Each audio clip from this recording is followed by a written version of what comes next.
उमरगा तालुक्यातील मुरुम येथे पर्यावरणपूरक इंधनाला प्रोत्साहन देण्याकरिता आणि वाहनधारकांची सोय लक्षात घेऊन गणेशनगर तालुका उमरगा येथे नूतन सीएनजी पंपाचे भूमिपूजन उत्साहात पार पडले। अक्षय तृतीयेचा शुभ मुहूर्त आणि महात्मा बसवेश्वर यांच्या जयंतीचे औचित्य साधून रविवारी दिनांक 19 एप्रिल रोजी हा कार्यक्रम आयोजित करण्यात आला।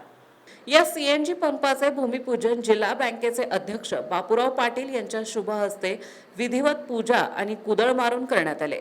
यावेळी उमरगा जनता बँकेचे चेअरमन शरण पाटील, उपनगराध्यक्ष रमेश चव्हाण, नगरसेवक गणेश अंबर, अमर भोसले, दिलीप भालेराव, रफिक तांबोळी, धनराज मंगरुळे, रशीद शेख, गोविंद पाटील, बसवराज पाटील, उल्हास गुरगुरे आदी मान्यवर उपस्थित होते। उद्घाटन प्रसंगी बोलताना शरण पाटील म्हणाले की वाढते प्रदूषण रोखण्यासाठी सीएनजी हा एक प्रभावी आणि पर्यावरणपूरक पर्याय आहे। हा पंप केवळ व्यवसाय नसून पर्यावरण रक्षणाच्या दिशेने उचललेले महत्त्वाचे पाऊल आहे।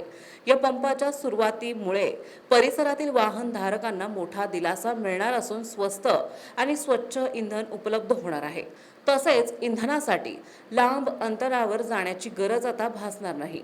नवीन सुविधेबद्दल स्थानिक नागरिकांनी समाधान आणि आनंद व्यक्त केला आहे।